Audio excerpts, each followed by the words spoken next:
উচ্ছ্বাস শব্দগুলো শুনলেই শীত চলে যায়, উষ্ণতা নেমে আসে আমাদের হৃদয়ে। আজকের অনুষ্ঠানের শুরুতে আমি আমার বক্তৃতার শুরুতে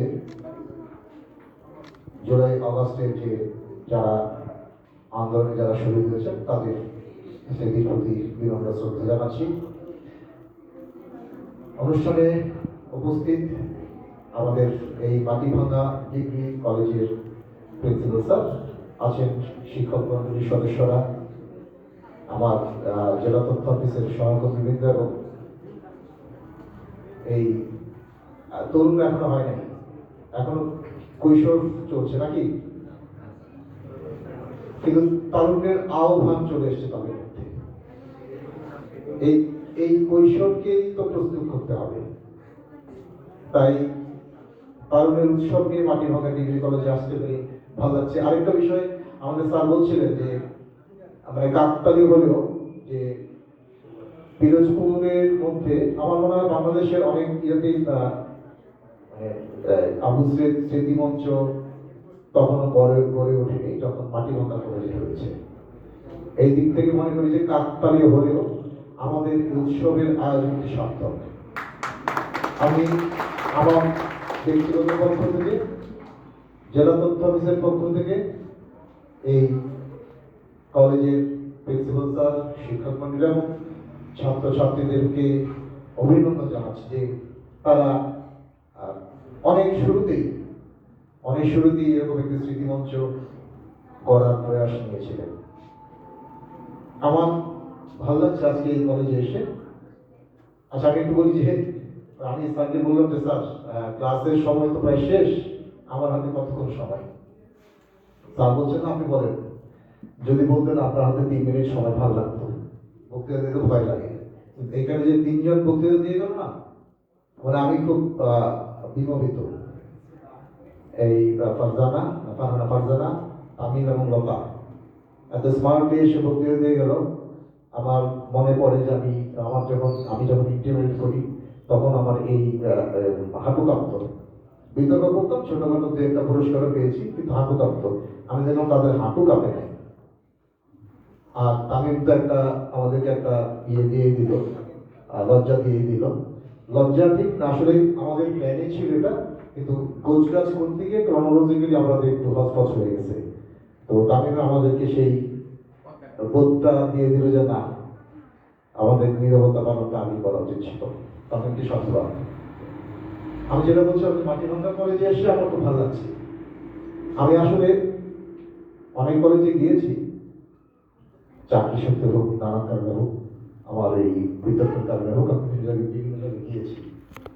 এই যে এত বড় একটা ক্যাম্পাস, এই সবুজ মাঠ, এত গাছগাছালি, এবং আমি এখানে বসে দেখলাম পাশে একটা নদী।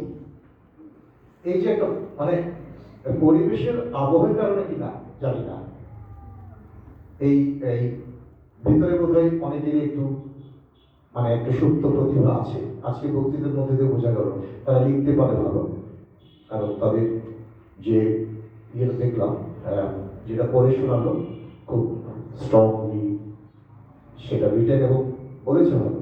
ভালো লাগলো যে মানে আমরা সেই কোথায়, আমি নওয়াডে কলেজে পড়েছিলাম, ঢাকা কলেজে। ঢাকা মাঠ আছে, এরকম মাঠ আছে, এত গাছগাছালি নাই, বিল্ডিং আর নদী তো দূরের কথা। এইরকম একটা পরিবেশ, এই পরিবেশকে কাজে লাগাতে হবে।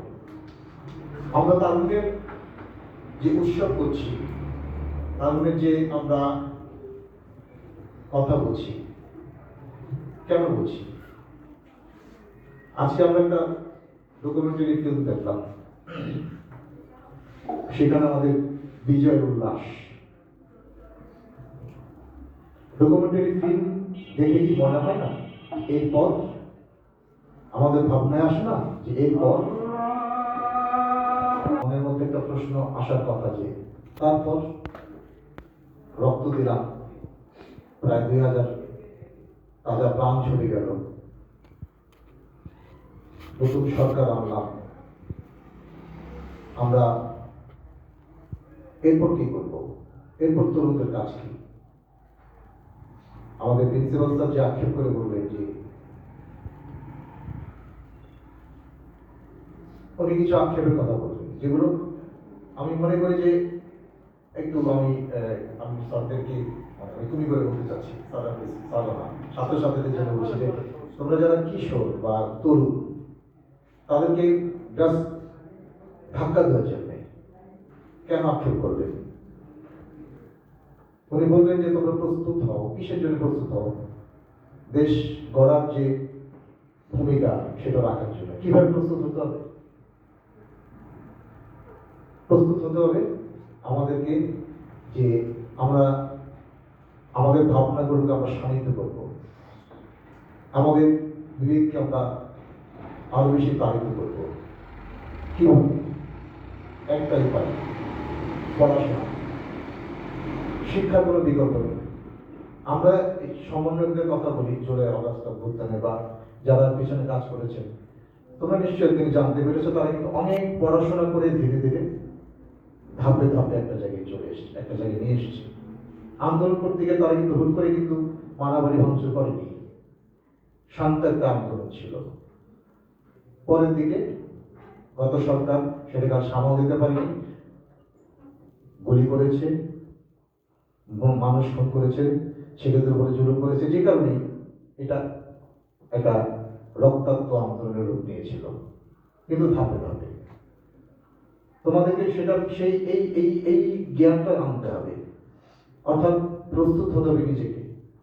স্যার বললেন না যে তোমরা নিজেরা প্রস্তুত হও, নিজেদের